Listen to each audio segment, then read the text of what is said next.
Are you ready? Have you done many interviews? I've done a couple. Let me make sure it's on airplane mode. Yeah, I've done a couple similar podcasts or interviews, that sort of thing.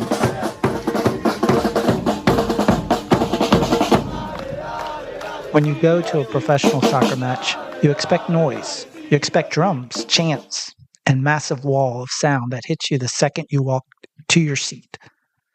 But what most people don't realize is that noise doesn't just happen. It is meticulously engineered. You don't have cheerleaders or DJs playing when there's a break in the game for a foul and that sort of thing. And so it's really important to make sure that the fans feel involved, feel an ownership around the club, feel attached. Fernando Varela is the Grassroots Marketing and Fan Engagement Manager for Charlotte FC. His job isn't just marketing. His job is to manage the container for everything a city feels about its team. Today, we're looking at the invisible machinery of human connection in sports, how a shy kid learned to engineer the deafening roar of a massive stadium. I'm Nick Finelli, and you're listening to the Charlotte FC podcast. Stay with us. It's time for the Charlotte FC podcast.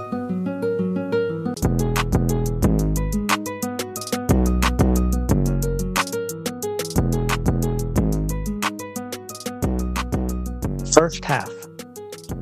If you met Fernando today, you'd assume he was born a charismatic, extroverted leader. But the truth is, he grew up as a pretty anxious kid in Los Angeles. Yet, at 17 years old, that shy kid did something incredibly brazen. He was watching the launch of the newly announced LAFC expansion team, and he decided he wanted in.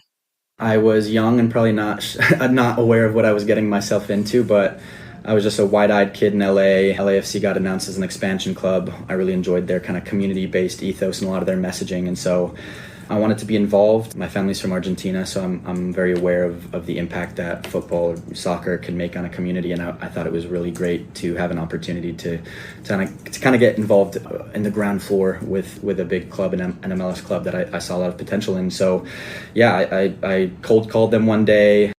And incredibly, it worked. The team executives wrote back. They invited him to the 2015 Champions League watch party at Hughes Billiards in Santa Monica. And there was just one massive problem. I actually lied and told them I was 18 years old because I was kind of embarrassed to not even be 18 at the time. And so they got back to me and told me that, I think it was within a few days, they told me that they were hosting a Champions League final watch party just a couple weeks later. So it was the 2015, I believe, Champions League final watch party between Juventus and Barcelona. Mm-hmm. And they were hosting it at a bar in LA. And so I think that was part of the reason I lied and I told them I was 18 because I couldn't lie and tell them I was 21. I didn't look 21 at all. So this kid walks into a bar. Yeah, I showed up, met a lot of really great people, Rich Orozco, Patrick Aviles, Tom Penn, kind of really prominent names in the LAFC community. They were some of the first faces that I saw at that bar in LA. And it didn't come out until several months later that I wasn't even 18 at the time. From that lie, a career was born. Fernando went on to help start the original supporters group for LAFC, eventually helping them form the 3252, one of the most prominent and loudest supporters unions in all of Major League Soccer. I sometimes describe it as an internship on steroids. Like, you can't really go to school for a lot of the stuff that I learned in those early days of like grassroots community building, starting a supporters group, building a fan culture from scratch, essentially. Second half. Fernando eventually realized he wanted to make a living out of this. Seeking a full-time gig, he packed his bags for Denver, where it was also where his sister lived. If LA was a blank canvas, a chance to build something from scratch, Colorado was a completely different puzzle. The team was hitting its 30th anniversary. The challenge wasn't introducing a team, it was figuring out how to reinvigorate a dormant fan base. But in Colorado, I would go up and start talking to a soccer fan about the Rapids, and they would say, oh yeah, I used to go to their games, but I don't really go anymore. And so now I have to think of a different way to tackle that situation because I'm not introducing them to this new idea and this new movement that they can be a part of. I have to maybe reintroduce these fans to a culture that they were a part of. And anymore? Yeah, like what made you stop going or what can bring you back? He had to figure out the science of camaraderie. He had to put boots on the ground and actually ask people to care again. So I worked a lot with our supporters to kind of reinvigorate the supporter section and again, get that sense of this is your club and you need to have a say, and you need to, if you have a piece of feedback, give it to me and we'll go give that to the higher ups of the club. Or if you have an idea for something that can improve the supporter section or mix the supporter section up a bit, we can go and do that. So it was a lot of those relationships of being there, boots on the ground, talking to people, taking those ideas and improving them, and then inviting people into that space. And so one of the things that I really liked that we did was we essentially rebranded the supporter section with our supporter groups and gave it a name, an identity, kind of a supporters look and feel. And so now when we go out into the community, we can invite these soccer fans into this space with a cool name and a background, and you show up to the section, there's branding, and to this day there's lots of changes and improvements being made to that south end of the stadium. And so that, a lot of community feedback, a lot of building relationships with groups like the Hispanic Chamber over there. So building these connections with these organizations and local groups and hosting events with them. Like we did a Hispanic happy hour. We did at Noche Latina, we would host a pregame reception for our Spanish speaking fans, and just trying to invite people into our community and our culture. Which brings us to Charlotte FC. The hardest part about Fernando's job today isn't getting the diehard supporters to sing. It's getting the entire stadium of people to join them. I asked him how you actually convince them all to move as one. There needs to be a mutual understanding of supporter culture and the importance of that culture externally and internally. And so, like I mentioned with LAFC, the marketing people, the game day people, the community outreach people, they were all very aware of how important the 3252 and the supporter groups were to that club. And so there's a lot of collaboration between the front office and those supporters. And so I think with Charlotte, for example, one of my main things that I want to do is continue to connect the dots between our supporters, our fans, and different folks here internally. So yeah, why don't we do more kind of social media stuff where we're promoting our supporters, or promoting a supporters rally that they're doing where they're introducing new songs and new chants, encouraging fans who don't consider themselves supporters to just go and hang out with our supporters, attend this event, learn a couple songs, learn a couple chants. Little by little, I think that's going to spread and grow. And so, yeah, I think I mentioned it a little earlier, but collaboration is a really big word for me. And so I want to collaborate with our marketing team and our game day team and our supporters and our fans and community groups and nonprofits and run clubs and breweries and our bar partner program and our partners and everybody, and have everyone be on the same page of like, this is what makes a football club special, is that you score a goal and everyone's celebrating together and everyone's throwing the beer up in the air and everyone's singing the same song and feeling connected to the club and that sort of thing. And so yeah, I think collaboration and making sure that we're helping the supporters and they're helping us and everyone's on the same page about, why we're here and getting behind the city and that sort of thing. It's like a mutual love it's not a hard sell, so it's not a hard sell. So I'm hoping to be a middleman in that sense and connecting the dots between lots of different communities and teams across the Carolinas. Would you consider it a success if basically the supporter section was all 40,000 in the lower bowl? Like it just felt like everywhere was a supporter section. Would that be like a goal you're reaching to, that every fan came in and they kind of felt like that? Or do you want the supporters section itself to feel like its own special thing? No, I think the goal is that everyone feels that same attachment and passion for the club that someone in a supporters group might feel. And it doesn't mean you have to be a part of a supporters group, but like I said, my family's from Argentina, and seeing the way the stadiums in Argentina or Latin America or even parts of Europe, they all erupt in certain moments to get behind a team, whether they're chasing a goal or celebrating a goal or it's a big match, the way that every corner of the stadium has someone jumping up or participating in a specific song or specific chant. I mean, that sense of unity that you have in that moment in that stadium, it's impossible to recreate. So, I don't think that everyone needs to be part of a supporters group or even refer to themselves as a supporter, but I would love to get to the point where there's more familiarity with that soccer culture, with a lot of the songs and the chants, and people in the top corner opposite the supporter section can get into a special moment where we're all getting behind the team, we're all celebrating a moment, and that camaraderie, like, that goes a long way. Folks would probably say the Postman is probably the biggest thing that does that because it originated, of course, in the supporters section, but now the whole stadium does it. And it's just the rock. And it's like that kind of thing you want to continue with the chants and stuff. So everybody knows and says it. And it just feels like this stadium is full of that rather than just an end. So definitely understand that. What other kind of visions do you have for this club and getting to talk to some of the supporters groups and just the fans and being around? What are you thinking you'd like to be able to do? Yeah, I think there's a lot of potential here. The club has built a great foundation. I still constantly hear about Charlotte FC when I'm around town or meeting new people and talking to new people. So just continuing to make it a fabric of the city and, again, making it a reflection of its surroundings. And so a big part of my role is, yes, supporters, but a big part of my role is also that kind of grassroots community building, that grassroots marketing. And so we're going around to different events around town, building relationships with non-soccer fans and people who are just kind of curious about Charlotte FC and bringing them into the fold. And so I do love that Charlotte has a really big emphasis on that of we want to be everywhere. We want to be Charlotte's club. We want to have a Charlotte FC flag or a jersey in every bar in the city. It's really ambitious and it's really widespread, and I kind of love to be a part of that. And so I love that I get to help be a piece of building that up. And yeah, let's have more murals. Let's have more flags. Let's have more community events. Have more people walking around town with a Charlotte scarf or a Charlotte kit or whatever it is. Yeah, this club, I can already tell that it's become a fabric of the city, but over time, with more effort, I want it to be that kind of synonymous with Charlotte, the way that football clubs around the world can be. And we do that with a lot of that community building and those community ties and being authentic and organic. And yeah, I'm really excited. I think, a big reason why I came to this club is I saw that from a distance, and I've admired Charlotte from a distance for years now, essentially from its inception, right? So there's a reason I'm here, and I think there's a lot of potential here, and I really am excited to be part of that growth.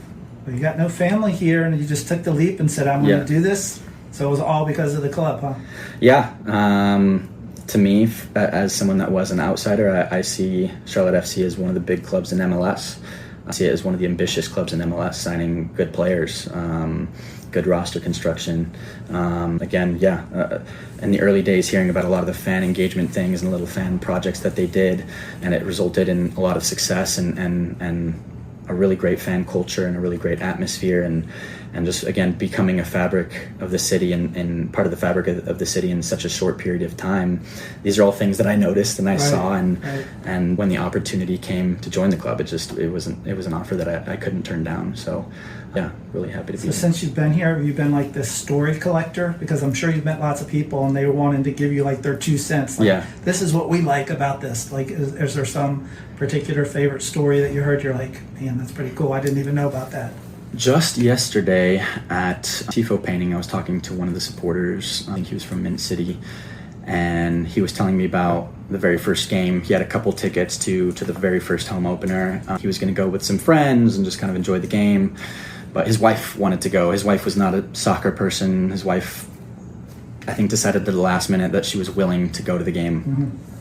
And since that game, she's gone to every single Charlotte FC home game, and she's also joined the supporters group, and she was out there painting the Tifo and being an active member of Mint City and the royal family and these sorts of things. And so, yeah, I thought that was really, and they're married, right? So now they're attached to the hip and at every event and at all these different games. And so that was a really, really nice kind of bonding moment that I saw that, and it's what football does, right? It's that addictive nature of a Charlotte FC match that brings people together, that brings friends together, that brings families together. That's what I love about this game, and it's what I've seen from Charlotte FC so far. So it's really great. Have you already reached out to all the colleges to kind of do that similar thing?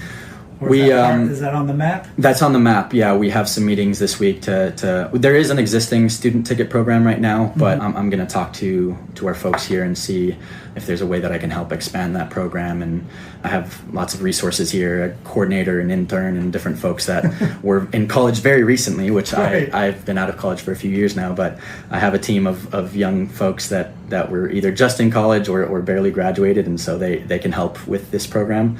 And so yeah, I'm going to try and build that out too. All right. If you had 30 seconds to tell all the fans, all the people in Charlotte, just who Fernando Varela is. Not the guy that we see on LinkedIn page or that we see on the Charlotte FC page, but like the human. Mm-hmm. What would you say to them? I'm very passionate about everything I do. I don't really have hobbies. I have passions, because once I get an interest in something, I just latch onto it and it becomes my life. And that's sort of what happened with soccer. I was interested in soccer until I decided to take a slightly deeper look into it, and now it's become my entire life and my existence. And so that also reflects different hobbies and interests I have. I'm a very curious person. I love to travel and explore and just kind of see the country and see the world. And so I would say I'm very curious, I'm very passionate, I love learning new things, I love meeting people and talking to people. I would say just experiencing as much of life as possible, gaining information from people that I've met.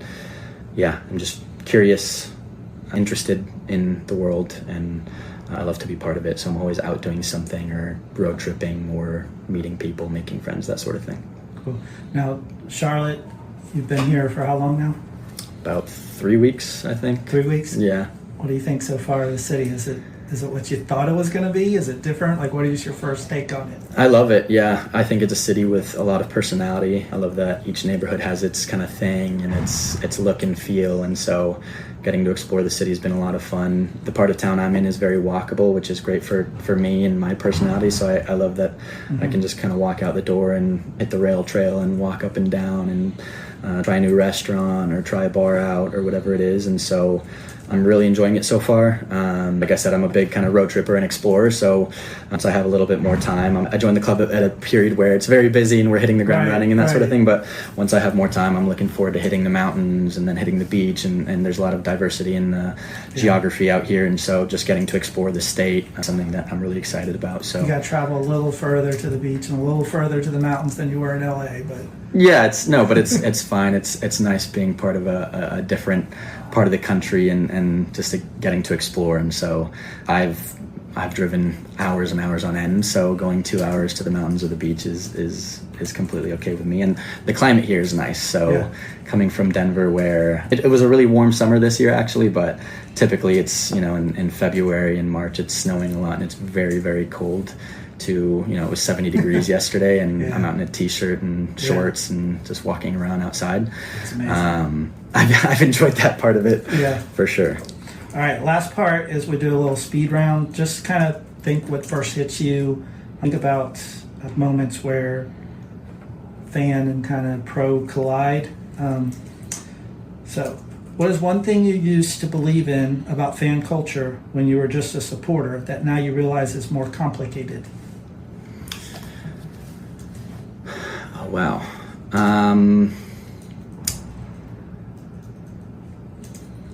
Just the kind of operations aspect of it. There's so many moving parts and so many different approvals needed for different things, and you have to be careful with liabilities and people's safety and risks and all these sorts of things. And so as a fan, you're just having a great time. You want to have your beer at the game, and but the club is there also to take care of your safety and your security. And so it's all about the prepared environment. If you prepare the environment, then people can just do what they are supposed to do. But if you don't have those things in place, then it could be chaos. It can be chaos. So there's a lot that goes behind the scenes that fans don't see to make sure that they're having a good time but also safe.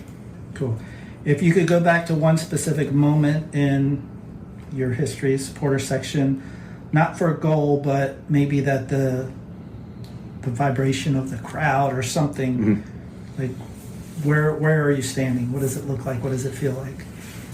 There's a very specific moment that I think about, and I cannot wait to create these memories with Charlotte, but I haven't had my first home game yet, so I can't give an answer yet that relates to Charlotte FC. We'll talk to you after this weekend. Yes, after this weekend. But so I used to bring my dad to LAFC games because I, as a season ticket holder, could sometimes just get more tickets, and he would come into the supporter section sometimes, but he's an older guy, so he typically would kind of find a seat outside of the supporter section, just sit down. But MLS Cup in 2022 was a crazy game. Probably a lot of people say the craziest MLS Cup in history, where Gareth Bale scored that header in, I think it was like the 125th minute or something to tie the game. Very good game. Yeah, goes to penalties, behind the goal where the penalties are being shot, and my dad, who was sitting outside of the supporter section, had made his way down and found me and stood next to me for those penalty kicks. And I'm not typically a very emotional person, but when that final penalty kick had gone in and we had won MLS Cup, and it was like the culmination of, I don't know what it was at that point, 7 or 8 years of hard work, and just hearing the roar of the crowd and the way that the city celebrated that championship, just being in that moment where the ball hit the back of the net, we're MLS Cup champions, and I started to cry, and I got to hug my dad in that moment, and that was a very special moment. Yeah, and just of course having your dad there with you doing that, which is pretty neat that he came down. Yeah, that's cool. Yeah, he surprised me. It's an hour after the match. Supporters have left. The stadium's empty. What is the thing that's kind of going through your mind that gives you enough room to breathe, kind of in the silence? Like, what are you thinking about?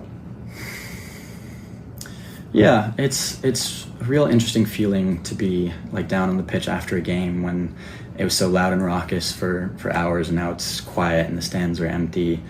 I think I just feel kind of a sense of joy that it was a successful game, even maybe sometimes if it wasn't successful on the field, but if our fans had a good time, if our supporters were loud and proud, and that we were able to bring them together and bring those fans and this community into this space to enjoy football, enjoy the team. Just kind of that moment of silence where you're just reminiscing over the last couple hours, and I just kind of take a moment after those games to just sit quietly and take it in. Sometimes just walk around a little bit and look up at the stands. And one of the great things about being here in Charlotte is that we're playing at Bank of America, and so it's a big stadium, and so I've gotten a couple opportunities already to walk around the pitch and just kind of look up at the stands and have the skyline in the background, which is so cool. And so I think that'll be an interesting experience for me. Is it's going to be so loud at home opener and at all these games. We have such a loud and passionate fan base, but then after the game to be able to like look up at the skyline and the empty stands and everything getting cleaned up, I think is going to be just a real nice moment to ponder and reminisce. Yeah. What's the most difficult piece of feedback a fan has ever given you that actually changed like how you approached or thought about something? Wow, that's a really interesting question. I think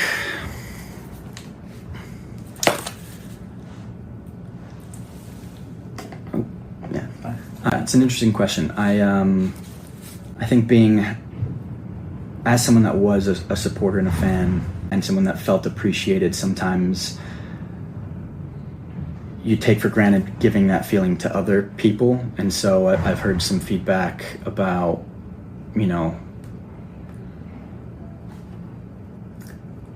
the supporters who do so much for free. Essentially, they're volunteers and they're passionate and they do it for the love of the game. When I hear from them that they don't feel as appreciated or that the club hasn't done as enough for them as they would have liked, that's something that I take to heart. So that's feedback that I've gone and used to put something together and to kind of change the mentality of a club to make sure that supporters are on the mind. And it really does get taken for granted, I think, at different clubs around the league that there are so many passionate people around football that are just doing this for the love of the game. And they have their 9 to 5, but then they come home and they have almost a second job of operating these groups and doing the logistics behind them and being on meetings with the front office and that sort of thing. And so it's important that they feel appreciated and admired. And so I think definitely with this new role in Charlotte, I'm going to make sure that our supporters feel admired. And I've really already enjoyed a lot of the conversations that I've had with them over the first couple weeks. Cool. 10-year-old Fernando, the kid who first fell in love with all this stuff. What do you kind of see as the one thing that he might recognize in you today? Oh wow, that's a deep question. That's what we're here for.